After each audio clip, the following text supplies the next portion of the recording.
Ce qu'on voit ici, c'est un des organes les plus étonnants du corps humain, le cœur. C'est un muscle étonnant parce qu'il est capable de travailler sans arrêt pendant toute la vie. Il commence son travail de pompe, capable de faire circuler le sang dans tout l'organisme alors qu'on n'est encore qu'un tout petit fœtus âgé d'à peine 8 semaines après la conception, et travaille tout le temps, jour et nuit, jusqu'à notre dernier jour de vie. Pour comprendre comment le cœur fait circuler le sang, il est dessiné ici avec tous les vaisseaux qui l'entourent. On peut voir les vaisseaux qui arrivent au cœur et ceux qui partent du cœur. Mais on comprend mieux comment le sang circule dans le cœur si on regarde ce qui se passe à l'intérieur du cœur. Laissez-moi vous montrer ça. Ce qu'on va faire, c'est suivre le parcours du sang à travers le cœur sur ce schéma. C'est un peu comme si on avait coupé le cœur en deux. On voit mieux comment ces gros vaisseaux arrivent au cœur et partent du cœur. Je vais aussi me servir d'un autre petit schéma dans ce coin qui va représenter une personne. Voici sa tête, ses bras et au milieu de sa poitrine, son cœur.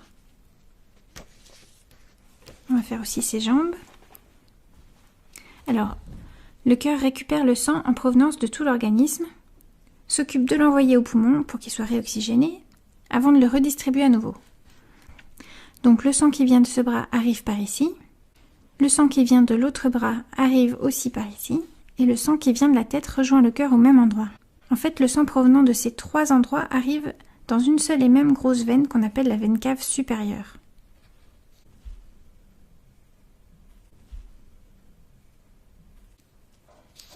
De l'autre côté, le sang en provenance des jambes et du ventre arrive au cœur par une autre grosse veine commune qu'on appelle la veine cave inférieure, logiquement. Donc ça, c'est la façon dont le sang va vers le cœur en provenance de tout l'organisme. Il se retrouve ici dans ce qu'on appelle l'oreillette droite. On l'appelle oreillette parce que les premières personnes qui l'ont décrite ont dû trouver que ça ressemblait à une petite oreille, avec beaucoup d'imagination. Sinon, on peut aussi l'appeler atrium droit. C'est du latin, mais c'est peut-être plus simple pour s'en rappeler parce que ça veut dire cour intérieure en latin. C'est un peu l'équivalent d'un hall d'entrée. Donc l'atrium, c'est comme si c'était le hall d'entrée du cœur, là où arrive le sang. Où va-t-il ensuite? Eh bien, il descend dans cette deuxième pièce ou chambre du cœur qu'on appelle le ventricule droit. Ventricule, c'est pareil, c'est un peu imagé comme nom. Comme c'est une partie un peu bombée du cœur, les premières personnes qui l'ont décrite ont dû trouver que ça ressemblait à un petit ventre et l'ont appelé comme ça, ventricule. En se contractant, le cœur va ensuite propulser le sang contenu dans ce ventricule en direction des poumons, à travers ce qu'on appelle l'artère pulmonaire.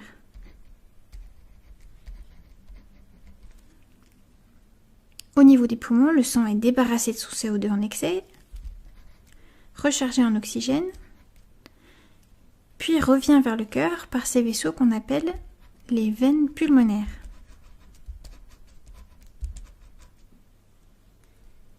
On ne les voit pas toutes là parce que certaines sont derrière le cœur, mais elles se rejoignent toutes ici. Dans le deuxième hall d'entrée du cœur, qu'on appelle l'atrium gauche, ou oreillette gauche, c'est la même chose. On voit qu'il y a une certaine symétrie dans le cœur. Puisque c'est une double pompe, il y a deux entrées, deux atriums, mais aussi deux ventricules. On a donc ici le ventricule gauche, dans lequel le sang de l'oreillette gauche descend avant d'être éjecté en direction de tout l'organisme par cette grosse artère qu'on appelle l'aorte. Ce qu'on voit ici, ce sont des vaisseaux qui partent ensuite de l'aorte, celui-ci en direction du bras droit et de la tête, celui-ci également en direction de la tête, et celui-là vers le bras gauche. Je vais les rajouter sur ce petit schéma d'ensemble.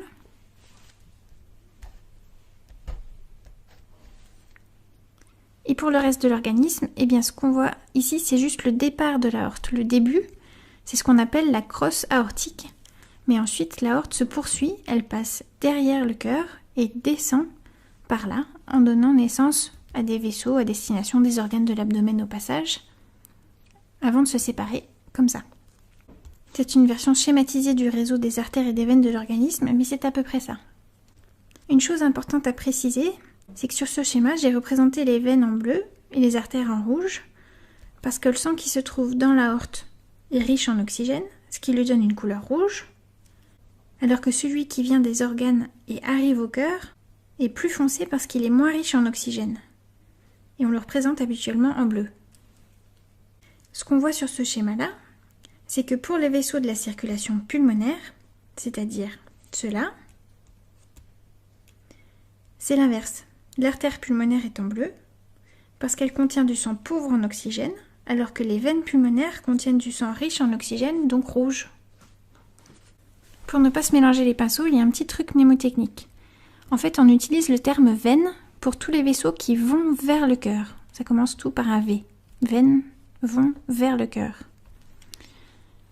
Donc, dans la circulation systémique, les veines sont en bleu, mais dans la circulation pulmonaire, en rouge.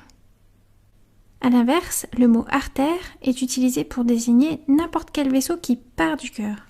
On peut s'en souvenir parce que dans le mot partir, il y a les premières lettres du mot artère, A-R-T. Donc même si cette grosse artère-là est pleine de sang pauvre en oxygène, c'est bien une artère. Ce qui nous reste à voir sur ce schéma, ce sont les valves du cœur. Elles sont importantes parce que c'est grâce à elles que le sang circule dans le bon sens à l'intérieur du cœur. Et bien de ce côté-là, c'est la valve qu'on appelle la valve mitrale qui évite le reflux du sang et qui oblige le sang à aller de l'oreillette vers le ventricule gauche.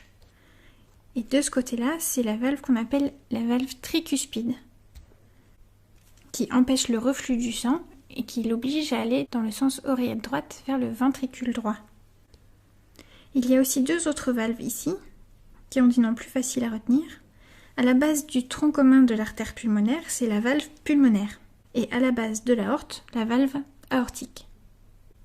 Donc si on refait le tour, le sang arrive par l'oreillette droite ou atrium droit, descend dans le ventricule droit, puis part du cœur dans l'artère pulmonaire en direction des poumons, revient vers le cœur par les veines pulmonaires, dans l'oreillette ou atrium gauche, puis dans le ventricule gauche, et c'est reparti pour un tour.